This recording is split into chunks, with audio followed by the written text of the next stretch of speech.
오늘까지 15년째 연입니다. 113절, 시편 119편 113절에서 120절까지 지난주에 이어서 오늘 함께 나누겠습니다. 다 같이 읽도록 하겠습니다. 내가 두 마음 품는 자들을 미워하고 주의 법을 사랑하나이다. 주는 나의 은신처요 방패시라. 내가 주의 말씀을 바라나이다. 너희 행악자들이여 나를 떠날지어다. 나는 내 하나님의 계명들을 지키리로다. 주의 말씀대로 나를 붙들어 살게 하시고 내 소망이 부끄럽지 않게 하소서. 나를 붙드소서. 그리하시면 내가 구원을 얻고 주의 율례들에 항상 주의하리이다.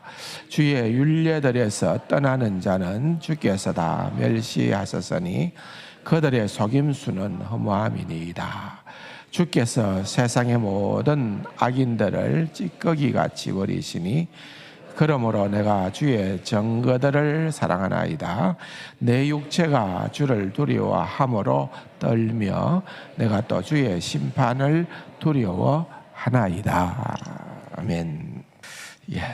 지난 주일날 또 오늘까지 15번째 연을 이제 마무리를 짓고 이제 다음 주일부터는 이제 부활절을 앞에 두고 있기 때문에 부활이라는 주제를 사복음서 특별히 요한복음 20장의 말씀을 중심으로 해서 좀 시리즈로 몇 시간에 걸쳐서 살펴볼 그런 생각을 합니다. 그리고 또 부활절이 지나고 나서 설교가 마무리가 되어지면은 다시 시편 119편으로 돌아오도록 그렇게 하겠습니다.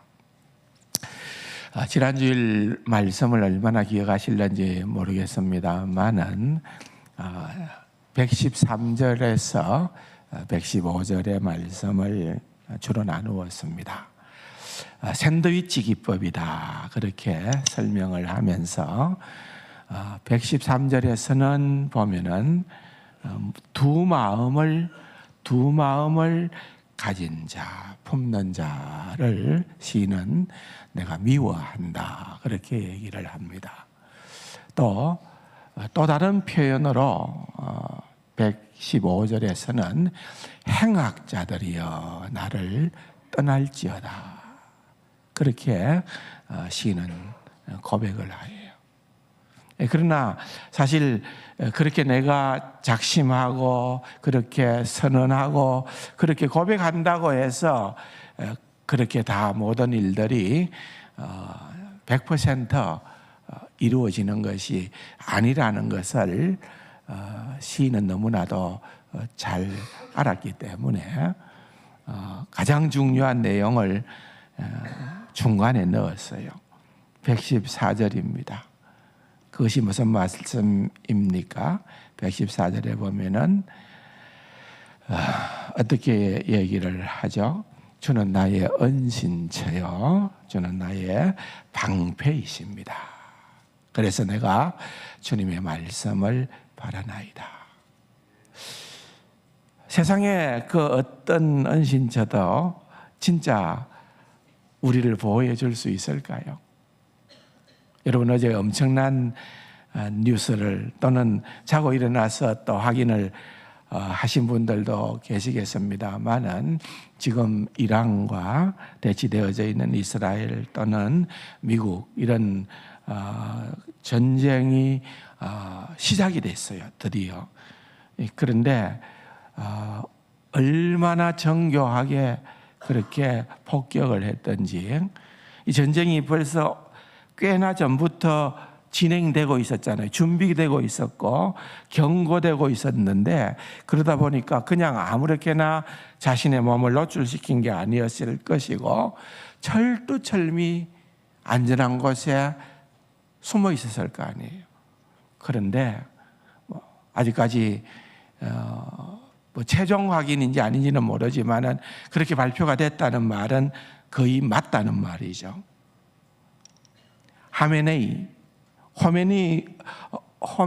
호메 옛날에고 누굽니까?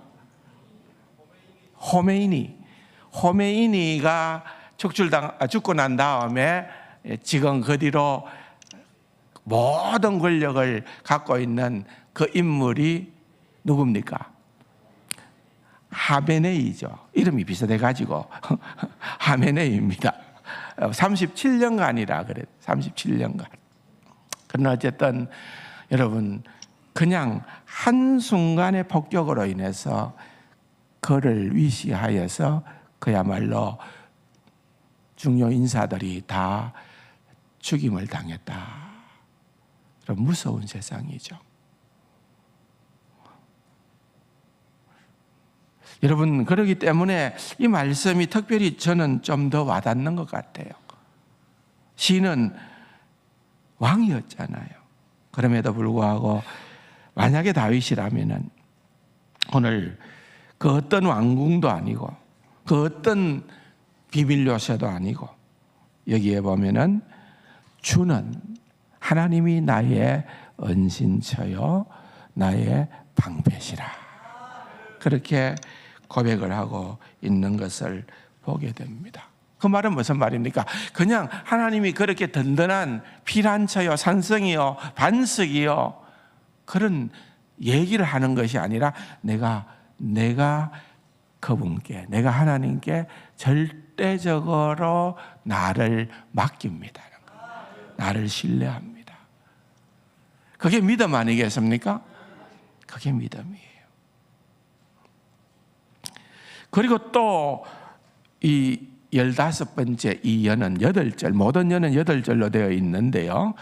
앞에 3절, 또 뒤에 있는 3절, 그렇게 떼고 나면은, 6절을 떼고 나면은, 중간에 거기에 116절과 117절 2절이 중간에 남아요. 이것도 역시 샌드위치 기법입니다. 그 말은 무슨 말인가 하면은 중간에 있는 이 말씀도 시인은 의도적으로 굉장히 중요하게 그렇게 넣었다는 거예요. 그렇다고 하면은 여러분 오늘 우리가 주목을 해야 되는 거예요. 중간에 116절과 117절은 뭘 얘기하는가? 그건 중간에 있는 거는 시인의 기도예요. 시인의 기도예요. 그런데 어떤 기도입니까? 동일하게 2절에서 동일하게 나오는 것은 나를 붙들어 주소서. 나를 붙들어 달라는 거예요. 왜 나를 붙들어 달라고 할까요? 나는 내 힘으로는 내 일생을 살아낼 수가 없습니다. 일생이 아니라 1년이 아니라 한 달도 우리는 내 힘과 내 실력과 내 능력으로는 나는 살 수 없는 자다 그 말이에요. 그래서 나는 주님을 신뢰하게 사오니 주님 나를 붙들어 주십시오. 주님 나를 붙들어 주시는 것만이 유일한 소망입니다. 얘기를 하는 거예요. 중세 시대에 출범되어졌던 베네딕트 수도회라는 게 있습니다. 베네딕트 수도회. 그런데 여러분들도 들어보기도 했고 또 뭐 관계된 책들을 읽으신 분들도 계시겠습니다만은 굉장히 경건한 수도원 운동을 했던 또 지금도 여전히 하고 있는 그러한 무리들이지요. 그런데 수도사가 되기 위해서 처음 들어가면은 수련자들이지요.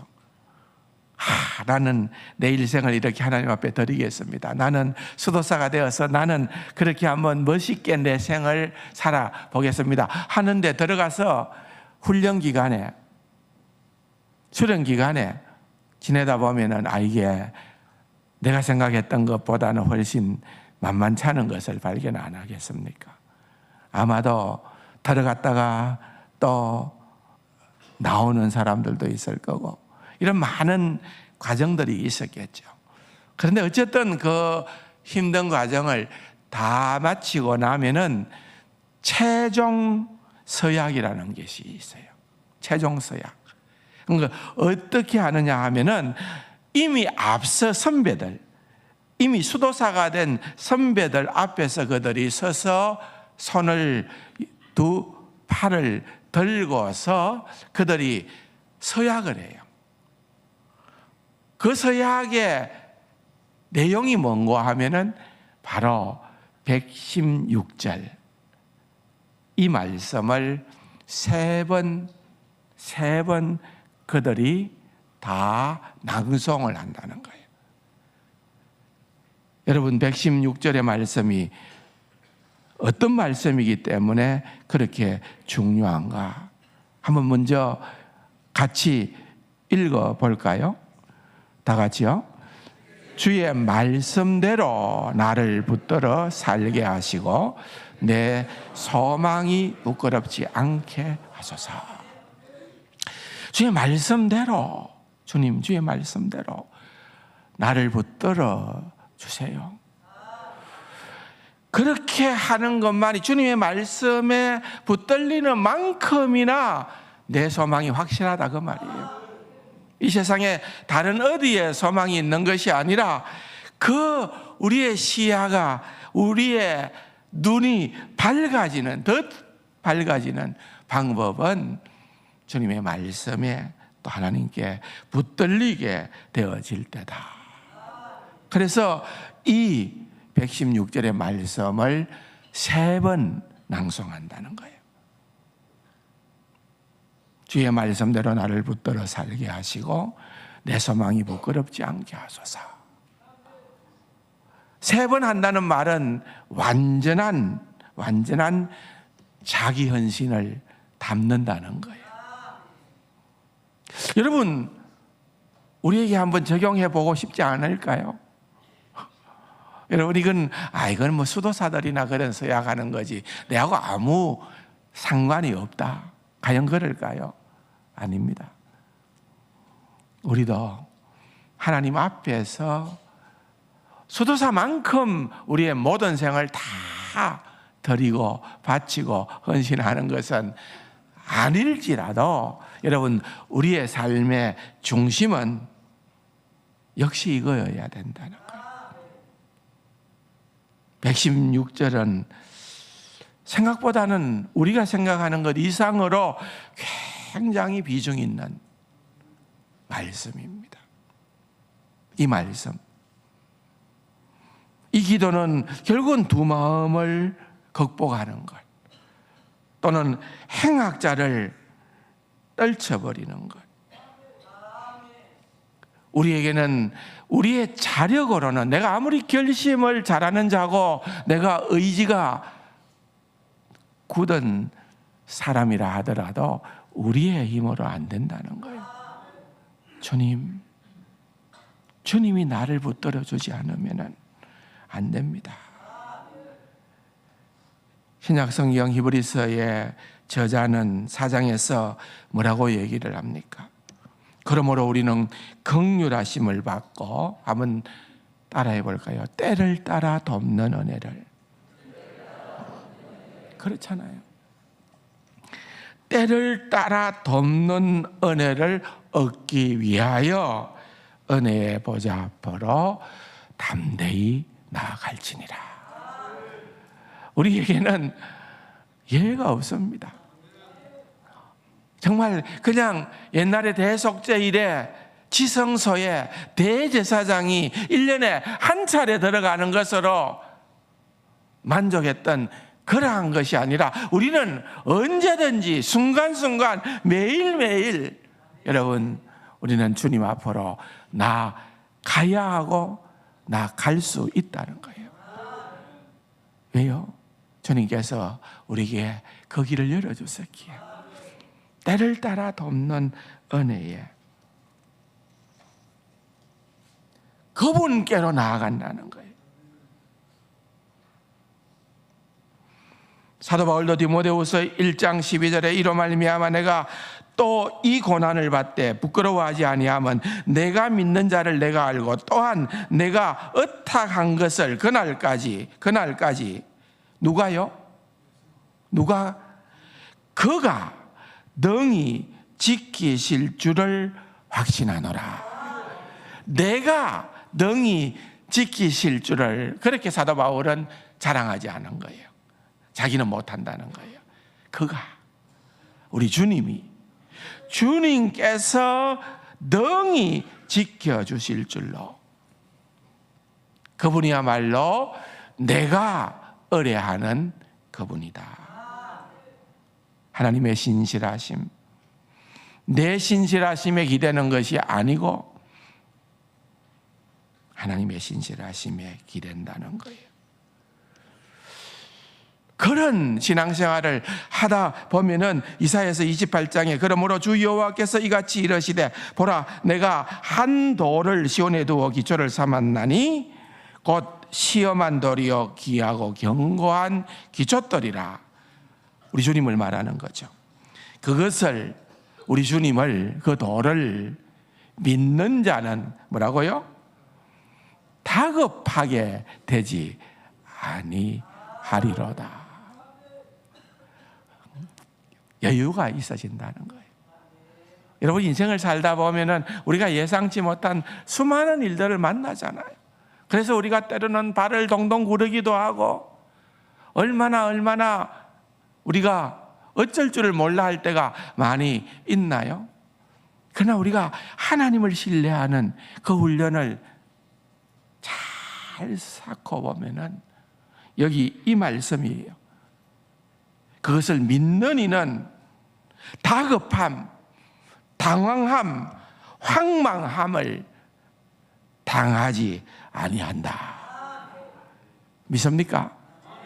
그래서 여러분, 조금 믿음이 찐득한 사람들은 보면은 다 뭐 그렇게 업다운이 심하지 않아요. 그렇죠? 왜? 이 일들의 결국을 하나님께 맡길 수 있기 때문에 좀 여유가 있어 보여야 돼요. 너무 힘들어하는 거 아니에요. 여러분, 성경에 보면은 다윗이 시글락에서 자칫 잘못하면은 블레셋 사람들과 한편이 되어갖고 어쩔 수 없이 이스라엘과 전쟁에 붙들려 갈 뻔했잖아요. 얼마나 당황스러운 일입니까? 그런데 하나님께서 그 길을 명쾌해 주셨고, 그래서 고향으로 돌아왔는데 한숨 돌릴 그 순간에 고향에 돌아와 보니까 아차차, 어떤 일이 벌어졌어요. 아말렉 군인들이 쳐들어와 가지고 싹 다 잡아간 거예요. 처자들과 거기에 남아 있었던 그러한 이스라엘 사람들을 다 잡아간 거예요. 그러니까 다윗을 그동안 절대적으로 쫓았던 그 무리들이 얼마나 다윗을 의지하고 충성을 했고 그렇게 많은 은택을 입었던 무리였습니까? 그런데 그들의 반응이 놀라워요. 어떻게 다윗을 대했나요? 성경의 기록을 보면은 그들이 다윗을 향하여 분을 내어 화를 내었다는 거예요. 돌을 들어 치려 했다. 야, 세상에 믿을 뭐 없다 이게요. 그렇잖아요. 예? 예? 모세도 똑같았어요. 그렇게 출애굽시키고 정말 이스라엘의 영도자로 그렇게 열심으로 했지만은 조금만 저 마음에 안 들면은 모세한테 대들고 배반하고 그랬잖아요. 이 사람의 성리예요. 그런데 사무엘상 30장 6절에 그러한 일을 당하게 된 다윗이 뭐라고 얘기하는가 하면은 백성들이 자녀들 때문에 마음이 슬퍼서 다윗을 돌로 치자 하니 그 흉내만 낸 거 아니죠? 진짜 치려고 했던 거겠죠. 그런데 다윗의 반응은요, 다윗은 크게 다급하였으나 순간적으로는 굉장히 당황했다 이 말이죠. 그러나 그 다음 우리가 눈여겨봐야 될 규절이 있죠. 그의 하나님 여호와를 힘입고 용기를 얻었더라. 그렇습니다. 여러분, 우리의 힘의 원천은 사람이 아니에요. 그 무엇도 아니에요. 우리 주님이라는 거예요. 우리가 주님을 얼마나 신뢰하느냐. 다윗도 그걸 깨닫는 거죠. 야, 내가 믿을 만한 그런 인간들이 아니다, 이 말이에요. 그래서 얘기를 하죠. 나는 그의 하나님 여호와를 힘입어 용기를 얻었다. 여러분, 오늘 본문의 내용이 바로 그 내용이에요. 주님, 다른 거 없습니다. 주님만 붙들겠습니다. 주님 붙들겠습니다. 하나님께서 나를 붙들어 주세요. 117절에 보면은 나를 구원해 주세요. 붙들어 나를 구원해 주세요. 살려 주세요, 그 말이죠. 그 말은 다시 말하면은 주님이 나를 붙들어 주지 않으면은 나는 죽어요, 그 말이에요. 나는 죽어요. 그게 지금 시인의 고백이라는 거예요. 여러분, 신앙생활은 결국은 이 싸움이에요. 얼마나 무슨 일을 만나나 어떠한 삶의 형태 가운데에서도 내가 그분을 얼마나 의뢰하느냐. 성경에 보면은 그런 수많은 예들이 우리가 거기에 좀 관심을 가지고 눈을 떠보면은 막 쏟아져 들어옵니다. 제가 빨리빨리 좀 얘기를 해볼게요. 시편 73편의 2절에 보면은 내가 거의 넘어질 뻔하였고 나의 걸음이 미끄러질 뻔했다 그랬습니다. 여러분, 살다 보면은 이렇게 넘어질 뻔하는, 여러분, 미끄러지는데, 기름칠해서 미끄러지는데, 넘어지는데 뭔 대책이 있어요? 방법이 없잖아요. 그런데 지금 그런데도 불구하고 여러분, 이러한 경우에 우리가 할 수 있는 일이 있다는 거예요. 기도하는 일이고, 주님 나를 붙들어 달라고 간청하는 거고. 시편 94편 18절에도 여호와여 나의 발이 미끄러진다고 말할 때에, 그래, 똑같은 말이죠. 미끄러집니다. 그런데 미끄러지는데 어떻게 하느냐? 주의 인자하심이, 주의 그 놀라운 헤세드가, 주님의 그 놀라운 언약적 사랑이 나를 붙잡아서 싸우며, 여러분, 주의 그 놀라운 인자하심이, 그 신실하신 사랑이 나를 붙들어 주었다고 고백을 하는 거예요. 시편 63편 8절에는 내 영혼이 주를 가까이 따르니 주의 오른손이 나를 붙드시거니와. 그렇죠. 여러분, 주님의 오른손이 우리를 붙들어 주신다는 거예요. 또 아까 보았던 73편의 23절 24절에 보면 내가 항상 주와 함께하니 주께서 내 오른손을 붙드셨나이다. 주의 교훈으로 나를 인도하시고 후에는 영광으로 나를 영접하시리니. 얼마나 놀라운 고백입니까? 얼마나 놀라운 확신입니까? 어떤 상황 가운데에서도 여러분 절망하지 마시고 여러분 확신을 가지기 바랍니다. 우리가 아니기 때문에 그래요.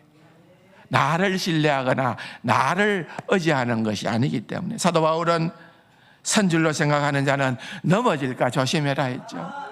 주님께서 베드로에게 뭐라고 얘기하십니까? 시몬아 보라, 사탄이 너를 밀가부로 하려고 요구하였으나 그러나 내가 너를 위하여 내 믿음이 떨어지지 않기를 기도하였나니. 미끄러지는데 살았어요. 미끄러지는데 내가 건짐을 받았어요. 뭐 때문에요? 깨닫게 되는 거예요. 주님이 나를 붙들어 주셨구나. 주님이 나를 위하여 그러한 진중한 상황 가운데에서도 나를 위하여 기도하셨구나. 그거를 우리가 깨닫고 경험하고 매일매일 누리고 살아가는 것이 그리스도인의 삶이라는 거예요. 그래서 여러분, 정말 아이러니하게도 우리가 언제 확신을 가지느냐? 내가 약하다는 것을, 내가 너무너무 약한 존재임을 알게 될 때에 우리에게는 믿음의 확신이 들어오는 거예요. 주님을 의지해야 되겠구나. 달리 방법이 없구나. 그래서 사도 바울이 어떤 고백을 합니까? 나의 여러 약한 것들에 대하여 자랑하리니. 나의 강함을, 장점을 자랑하는 거 아니고 나의 약함을 자랑하리니 이는 그리스도의 능력이 내게 머물게 하려 함이라. 얼마나 이게 멋있는 고백입니까? 그렇게 우리의 약한 가운데 함께 하시는 주님을 경험하게 되면은 우리가 가질 수 있는 태도는 두려워하지 않게 된다는 거예요. 그래서 여러분, 이사야서 41장에 보면은 두려워하지 말라. 내가 너와 함께 함이라. 놀라지 말라. 나는 내 하나님이 됨이라. 내가 너를 굳세게 하리라. 참으로 너를 도와주리라. 참으로 나의 의로운 오른손으로 너를 붙들리라. 이사야서 41장 이 말씀 새길 만한 말씀 아니겠습니까? 두려워 말라. 옆에 계신 분들에게 한번 축복합시다. 두려워 마십시오. 예, 두려워 마십시오. 그렇죠. 이 두려워 말라는 것은, 이것은 하나님의 언어예요. 사람은 두려워할 수밖에 없어요. 어떤 일을 만날지, 어떻게 될는지. 내가 아무리 철옹성을 구축해 놨고 거기에는 어떠한 폭탄이 투하된다 하더라도 끄떡없다. 아마 저는 이란의 하메네이가 죽었다 하는 사실이 발표된과 동시에 제일 오금저리는 이는 누굴 것 같아요? 여러분 잘 아시네요. 예.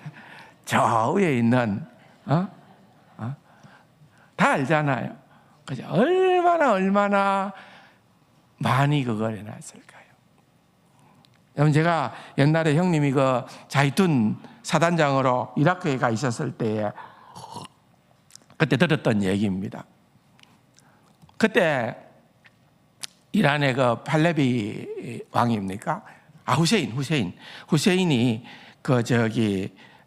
통치했을 때에 후세인이요, 똑같은 그런 어떤 왕궁을 7개인가를 이렇게 만들어 놓고 저녁 식사도 7군데에 똑같이 준비해야 돼. 근데 이제 최종적으로 어디에 가서 밥 먹을지는 본인만 아는 거예요. 왜? 암살당할까 봐. 겁이 나니까. 그래서 그렇게 자기 자신을 보호했다는 거예요. 그 당시에 우리 교회도 와서 신앙 간증을 했던 그 특별 보좌관이었던 사다 장군 기억나시나요? 사다 장군이 그는 크리스찬이면서 어떻게 후세인에게 인정을 받았느냐, 그것이 궁금해서 질문을 했더니만은 그때 한 얘기가 뭔가 하면은 후세인이 한 얘기가, 크리스찬은, 믿는 사람은 믿을만 하기 때문에,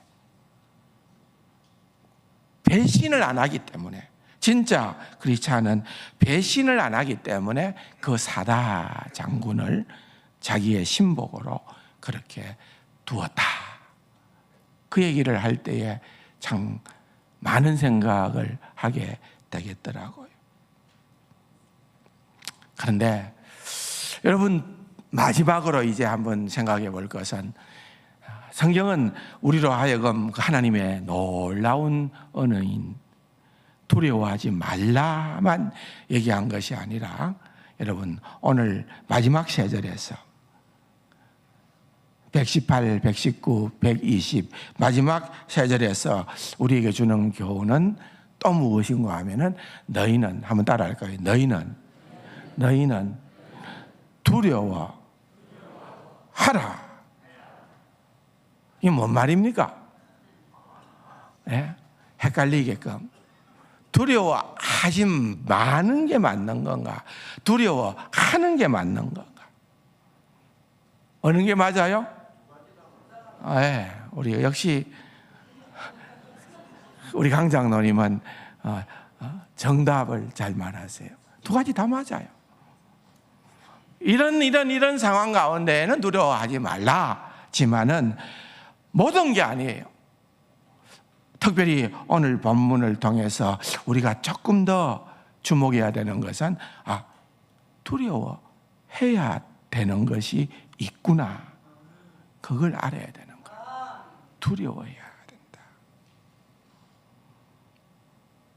118절을 먼저 설명을 좀 드릴게요. 주의 율례들에서 떠나는 자는 주께서 다 멸시하셨다 그랬습니다. 여러분, 주의 말씀에서 떠나는 것이 어떠한 대가를 지불해야 되는 건가를 시인이 알았다 그 말이에요. 그 대가는 주님이 멸시한 그 멸시의 끝자락은 지옥에 가는 거예요. 방법이 없어요. 인생이 여러분 죽음도 무섭지만은 진짜 심판은 지옥에 가는 거잖아요. 이건 영원한 심판이잖아요. 그렇기 때문에 이거는 참 우리가 두려워해야 되는 거예요. 지옥에 가서는 안 되는 거예요. 그런데 두 마음을 품는 자, 행하는 자. 여러분, 하나님은 그와 같은 자들을 멸시하는 거예요. 그 멸시의 종착역은 지옥이기 때문에.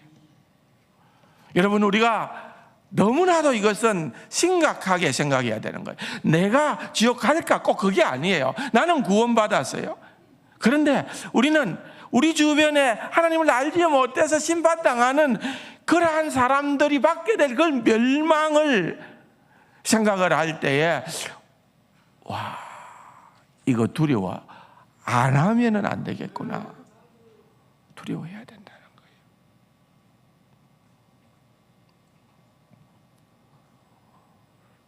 사랑하는 성도 여러분, 119절에서 보면은 주께서 세상의 모든 악인들을 찌꺼기 같이 버리신다 그랬어요.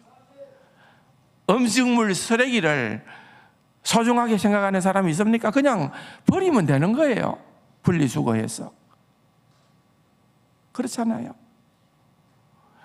이거 아까운데 이거 내가 또 잘해서 먹어야 되는데 잘 안 그러잖아요.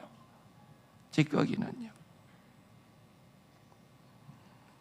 하나님이 그렇게 간주해 버리신다는 거예요. 두 마음을 품는 자들을.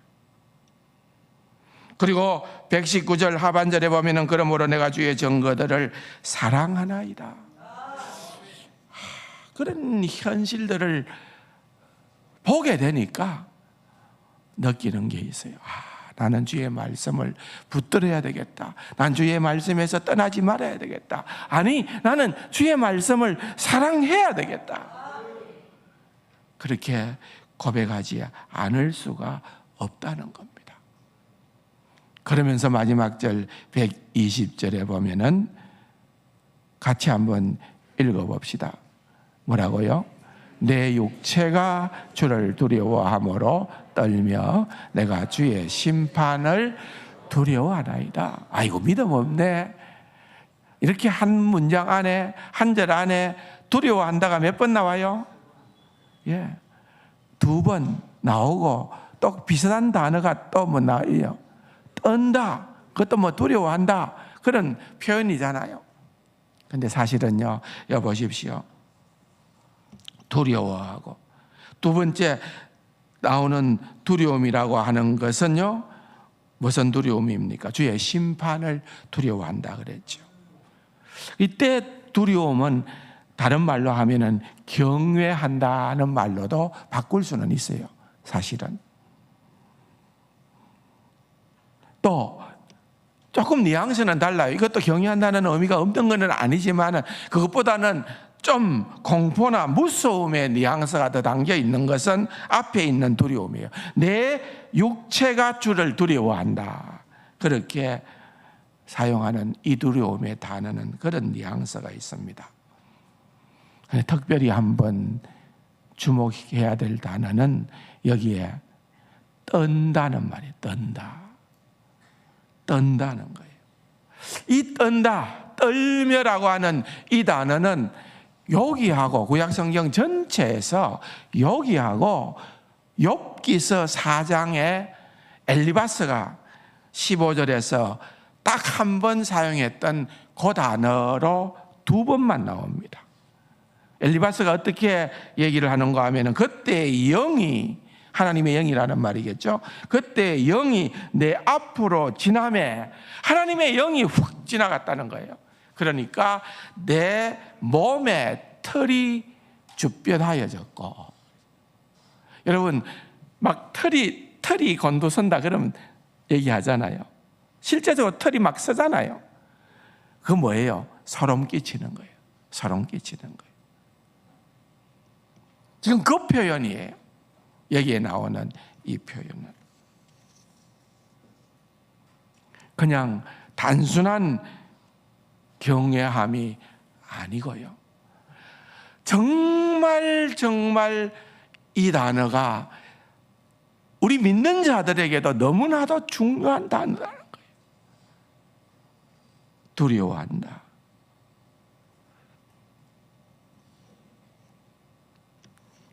너희는 떨며 두려워함으로 너희 구원을 이루라. 여러분, 이건 어떤 의미에서는 거룩한 경외심이에요. 세상 사람들이 떨까요? 하나님을 떨까요? 하나님의 말씀인 말씀을 보고 떨까요? 아닙니다. 세상 사람들은 떠는 게 아니라 조롱하죠. 조롱하는 거예요. 그 사람들은 이거 말도 안 되는 책이다, 이게 하나님 말씀이라고 웃기고 있네. 인정하지 않는 거죠. 진짜 떠는 사람, 이 하나님의 말씀이 절대적인 하나님의 말씀임을 인정하고 떠는 사람은 믿는 사람이에요. 믿는 사람. 여러분, 신앙생활은 어떤 의미에서는 이런 분별력과 균형 감각이에요. 성경에 보면은 이런 표현들이 많이 나옵니다. 특별히 히브리서 같은 경우에 보면은 경건함과 두려움으로 하나님을 기쁘시게 섬겨야 된다. 경건함도 필요하고 두려움도 필요하다. 4장 1절에 보면은 그러므로 우리는 두려워할지니 그랬습니다.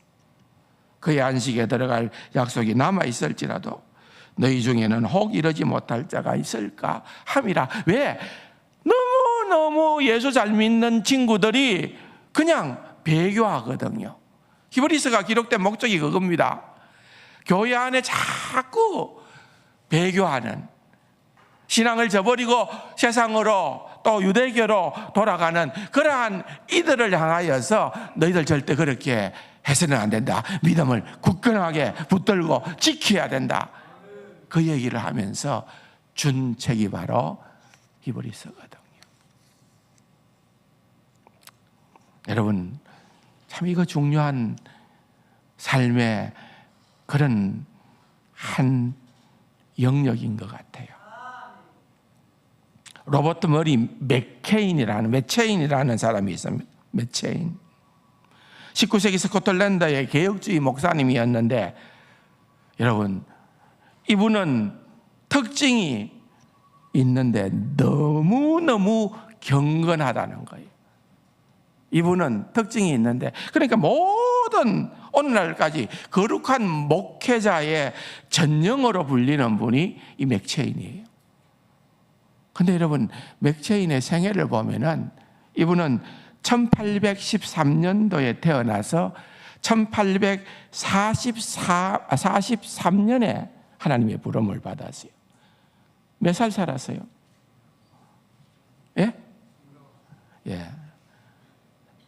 횟수로는 보면은 30인데 아마 만으로 볼 때에 29밖에 못 살았어요. 29.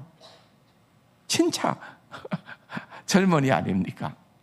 그런데 놀라운 사실은 이 젊은 목사가 경건함의 그런 어떤 대명사가 됐다는 거. 이분이 설교하러 강단에 서서 주여, 이 말 한마디가 나오기만 하면은 온 회중이 흐느꼈답니다. 저도 한번 해볼까요? 몇십 년 동안 제가 설교하는데 흐느끼는 분들이 별로 없는 것 같아요. 참 놀라운 분이죠. 놀라운 분이죠. 맥체인 성경 읽기 있죠. 내년부터 우리 교회도 한번 그걸 도용해 보려고 합니다. 이용하려고 하는데 맥체인 성경 읽기가 굉장히 유명합니다. 예. 그래서 우리도 조병호 박사의 성경 통독 그것도 해봤고 우리 교단에서 하는 또 성경 일독도 했는데 내년도부터는 맥체인 이 성경 읽기를 한번 해보려고 그래요. 그런데 이분이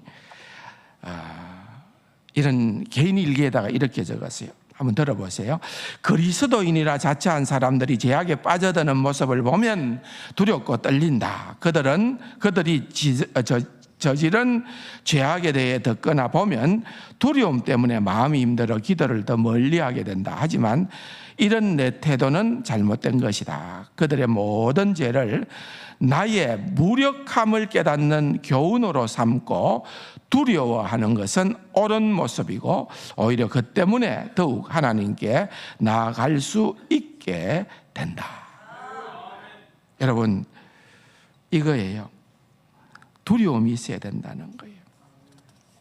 두려움이 있어야 된다. 데이빗 웰스라고 하는 분은 또 정확한 지적을 했어요. 지극히 높으시고 거룩하신 하나님 앞에서 떨고 있을 때에만, 지극히 높으시고 거룩하신 하나님 앞에서 떨고 있을 때에만 세상과 세상의 왜곡된 가치관이 공허하게 보인다. 우리가 하나님 앞에서 떨지 않으면 세상 제도가 우리에게 놀랍게 보이게 되고 즐겁게 우리를 삼키게 될 것이다. 굉장히 정확한 지적이죠.